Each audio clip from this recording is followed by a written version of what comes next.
Hi, it's Heather with the blue hair from Cougar Creek Garden Center, and we are in sunny Delta, North Delta. On our last video, it was pointed out to me that I used the word beautiful too much, so I'm going to try not to do that today. And I'm going to use words like pulchritudinous and alluring, maybe. We're here with Anne, and Anne is going to give us a tour of the gardens. This is a complex, and there's a few people who work on this. It is pretty amazing to see. A lot of work goes into this, and they've got some amazing plants. So let's have a look.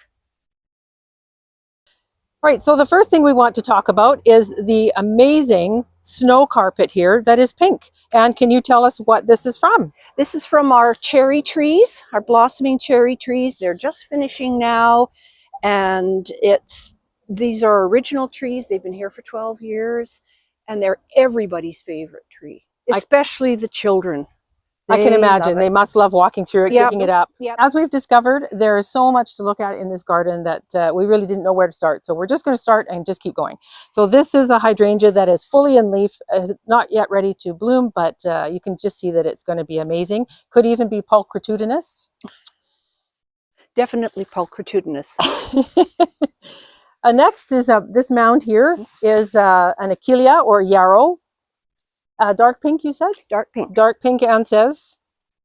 And beside that is a heather that is finishing up. So this is a winter heather. There are spring and summer heathers as well, but this one will be finishing up soon. Will stay green, but the flowers will be gone. And then after that is an amazing purple columbine. I love that color. And how long have these plants been here? Oh, various years. We started really concentrating on this garden in 2017. So I would say probably those are about 2018. Okay. Those plants. That columbine started from one that I bought, and they're all over the place. They're just amazing. You've split them. They've seeded themselves. Right. Yeah, they're just a wonderful plant. And that is definitely the benefit of perennials, because you can often split them or they seed themselves, and you can have multiples all over your yard. You can give them to your friends. Done that too. That's right, yes. They like the sun, they like the shade. Really and then versatile. Next, there's quite a few of them here. These are daylilies, or hemerocallis. Do you know what color these are? Orange. Orange, okay. Some are single, some are double. Okay. And they'll bloom all summer long. They're called daylilies, so the blooms don't last for a long time, but there are so many of them that you never notice that one is finishing because the other has started. In front of this one is a little sedum, little gold color sedum. Adds such a nice bit of color to the green in the garden. And a lone tulip.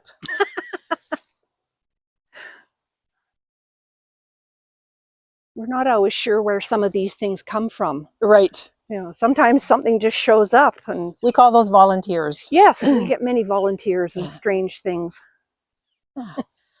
And that over there is a large, I think it's a honeysuckle hedge. Okay.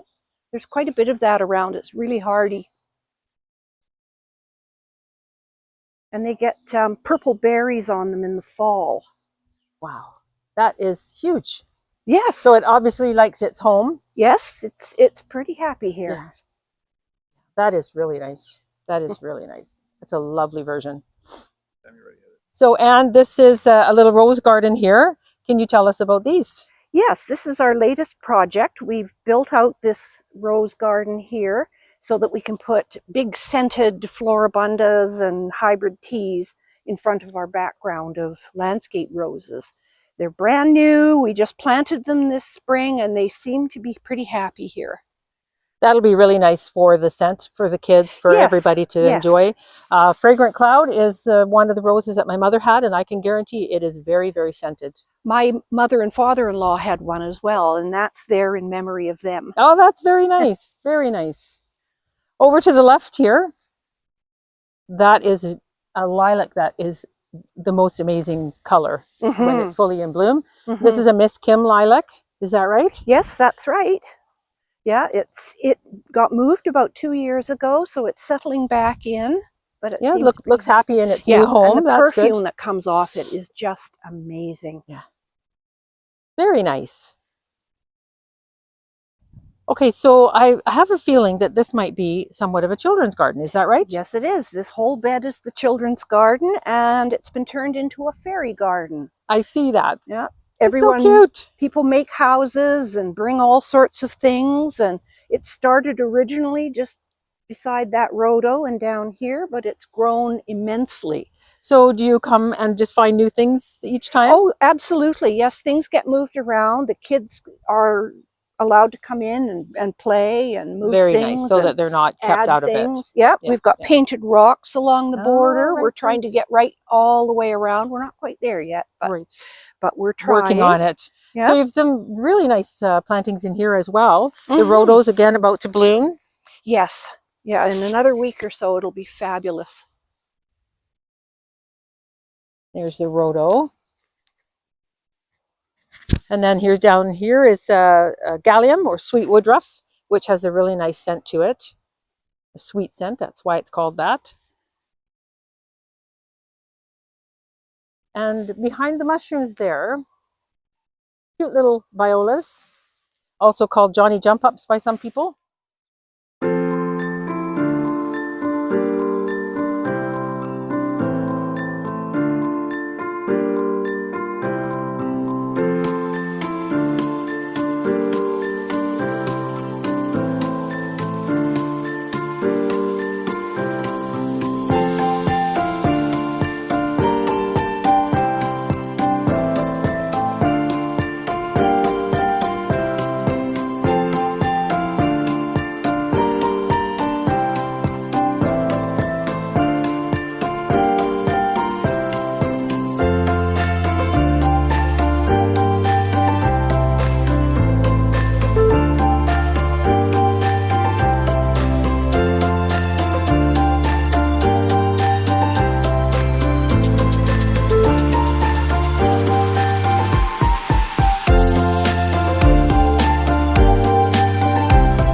All right, Anne and I are in the center of the circle here. As you can see, there's lots of perennials circling this area, so we're going to go through all of that and give you an idea of what is yet to come. Not everything is blooming yet. It is early in the season, as much as it's hard to believe, but there is lots to come. This is a tiarella, a very feathery looking flower on some beautiful green and burgundy leaves, and I did use the word beautiful, but it's actually handsome. We're going to say it's a handsome plant. And beside that is a Daphne that is blooming. Daphne is, as someone once said, odoriferous, but we actually like the word fragrant better. It does have a really beautiful fragrance. And yes, I used the word beautiful. Peonies are a little bit early yet, but this is fleshed out so nicely, ready to go. And the azalea, that is a lovely color. Deep, deep pink. And these plants here, Anne, have been how long? Oh, that one has been here about 4 or 5 years. Okay. More columbine. That's a little, in front of the columbine is a little peony about to come, but more columbine and that lovely purple. Quite a bit of columbine because they just, they love this area and they do so well. Well, and yeah, they're beautiful. What is this? I don't recognize that. Those are called species tulips. Oh, okay. And they are wonderful because they keep multiplying. Right. That's what the original tulips look like from Turkey. Okay. So I show those to the kids, and then we look at the big, huge Dutch ones, and there's quite a difference. But they're a good investment if you're because in a garden this large, you definitely want to have things that are going to multiply. Yes, yeah, and they do. Or spread, yeah. So continuing around the circle, this purple flower here is an aubrietia, which will spread quite nicely. Not super big, but it'll get quite a bit bigger than it is now. These yellow are more of the dwarf iris. And this guy is a pasque flower, which is very, very different looking, but really adds a lot to the garden. And they do spread quite a bit as well. We have an astilbe that you can see is about to bloom. Lots of little buds on it. Do you know what color? Is it the pink? I pinky think color. so, yes. And some tulips that are finishing up, but they're valiantly fighting along because the weather's still pretty decent for them. It's not too hot for them. And again, covered in pink snow. More tulips. And that is an ajuga. Oh, I'm in the, Yeah. That is an ajuga there with the purple flowers. And the yellow, that is a stunning bit of color in the garden. That is an alyssum, a perennial alyssum. I believe it is called Basket of Gold. Such a pretty color in the garden. As we walk along the sidewalk here, these are some lovely katsura trees, providing a nice little bit of shade. And along this area, so this area you say is still common area, so these are still planted and worked on by your group of people? Yes. All right, that's really great. So there's a rose and a columbine. This is a pulmonaria. Look at those delicate little flowers there. And the leaves are lovely too, with the little speckles. I like a variegated leaf. This is something I have never seen before. That's a Loudon lily. Very delicate flower on that. Asiatic lilies popping up there. Won't be long before they're in bloom.